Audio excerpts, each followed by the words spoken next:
Another video here today to talk about the Sideboard Tool for mtgmulligan.com. When the website loads, it's going to be on this main page with Eldrazi as the featured deck. If you click over to the Sideboard Tool, it's going to bring it up and has a long explanation of what it does, which I'm going to explain in today's video. If you click this little information icon, it's going to hide that explanation just to make it appear a lot cleaner.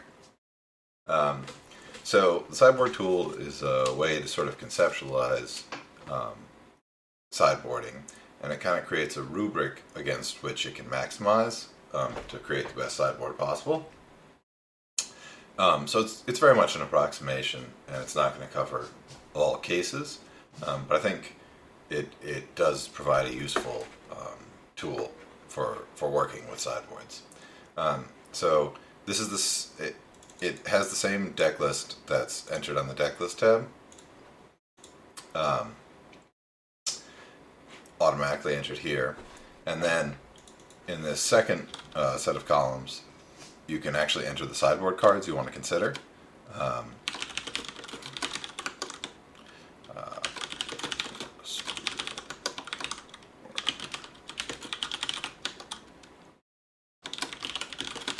So, yeah, those are just examples. You probably wouldn't have Damping Sphere in your Eldrazi sideboard, but whatever. And then on the bottom here, these rows, you enter a representation of the metagame.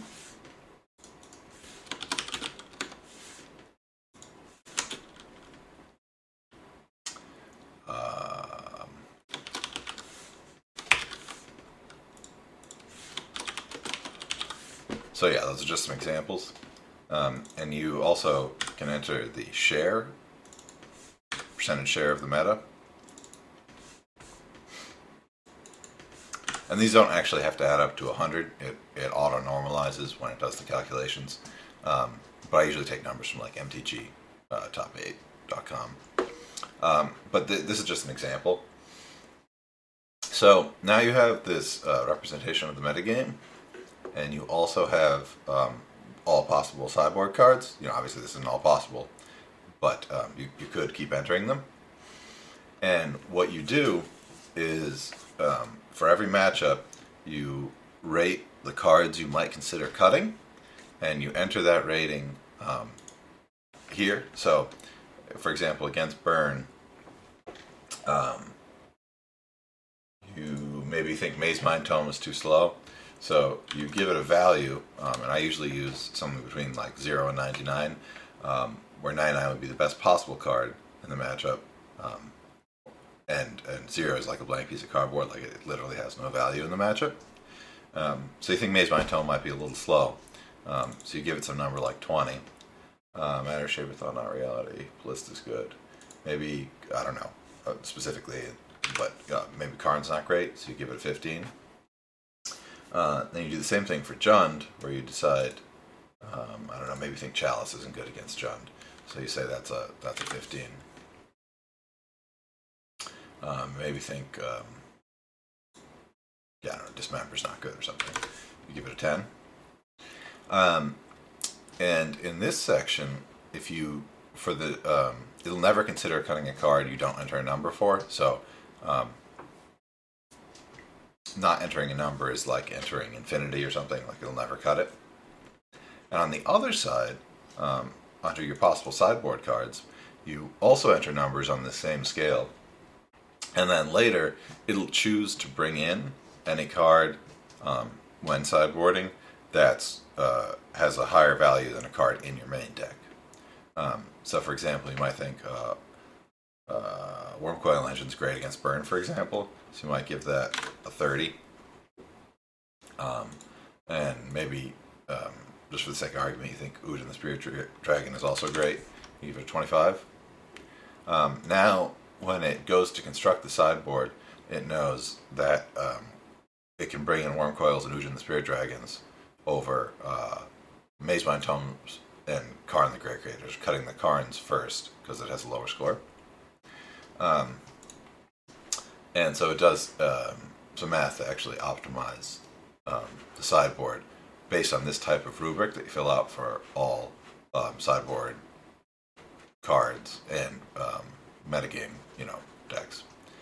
So to do one I've already sort of prepared, actually, you can go over to the Shared tab, and there's a description of how you use the Shared tab up here. But if you click on the last one, this is a human sort, and I did, and you click on it, it'll ask to load it, and then this is the one that I entered for humans.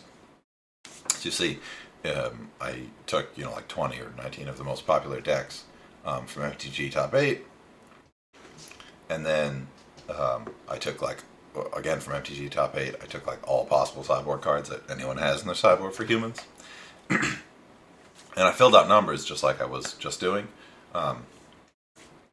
about which cards are good and when they're good.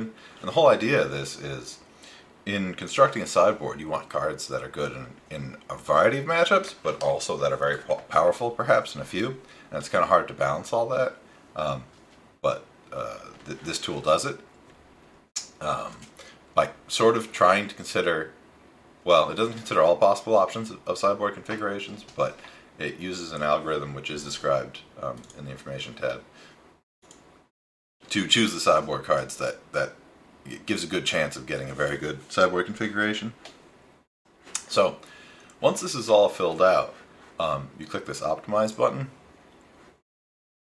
and right here it gives you the optimal sideboard configuration, which should be 15 cards. That maximizes the score of bringing in good cards for bad cards in all your matchups, with respect to their metagame percentage.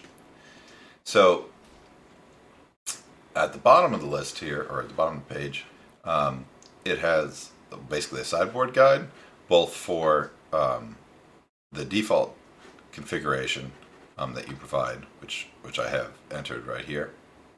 Is this sort of like a default, maybe perhaps the sideboard you're using, or the sideboard that's recommended on MTG Top 8 or whatever. And it also does it for the optimal sideboard configuration. So this first one's the optimal configuration. The second one is the default configuration, and it lists out every card it brought in and brought out, starting with the best card. It brings in the best card first. So in Byrne's example, it's Auriok Champion has the highest score, so it brings in Auriok Champion first, and the first card it cuts is Horizon Canopy with the lowest score. Here I actually cut lands in the Byrne matchup, but just 2. And so then it goes down the list, basically bringing in sideboard cards that have a higher score than the main deck cards, which it manages to bring in whatever this is, like 8 or 7, 8, for a total score of 270, points, quote unquote, of improvement. Where bringing in Auriok Champion of a 65 for taking out a Horizon Canopy of 15 is a 50-point improvement. And that compares to the default configuration you provided here of just bringing in 4 Auriok Champions for cutting 4 cards. So it goes through all the matchups, and this is where it calculates the score by sort of averaging with respect to the metagame. And the score it calculated for the optimal configuration is 188 versus the default configuration I provided here of 138. So it's a marked improvement in the total quality of the sideboard. And this provides a guide for how you sideboard, or could sideboard, in all these matchups, which obviously might be play draw dependent or something, but it gives you an idea. There's a couple other features. For one, if you're willing to cut a card, but maybe not all the copies of it, you can set a minimum. So in this example for Byrne, I cut Horizon Canopies because you just can't take that much damage off your land. So I think it's better to just mulligan to the good lands, which don't deal you damage. But I don't think you can cut all the copies of it, unfortunately, just because you need the lands to function. So I put a minimum of 2, and then it's, while it, I think it might be even your worst card in the matchup,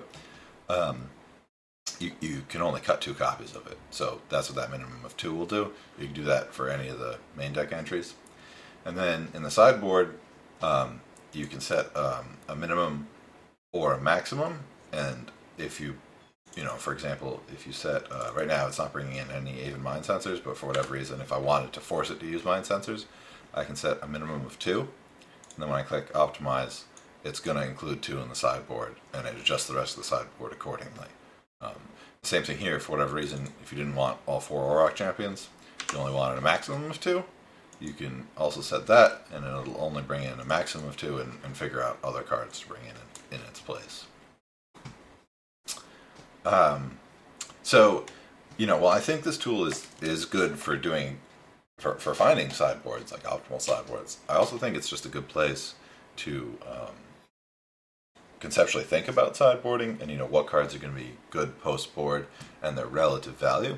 I learned a lot just by filling out this matrix, because in Modern specifically, there's just so many decks. I haven't even, I've played humans online, and I don't think I've actually played against every single deck here. And even when I had, I was kind of sideboarding on the fly just with what I had available. Whereas here I actually got to sit and, think about it for a minute. What they're going to look like post-board. What cards to cut even. I've certainly made mistakes before where I leave in Thalia against Eldrazi Tron or something, because I don't know, I was thinking it was like Tron, and I didn't really completely think it out how bad it is against Ballista.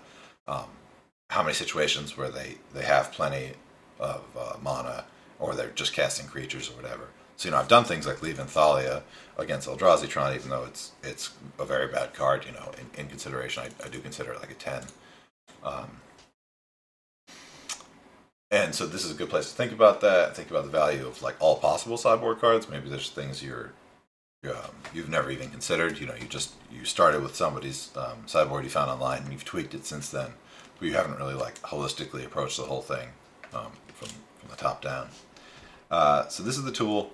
Let me know what you think.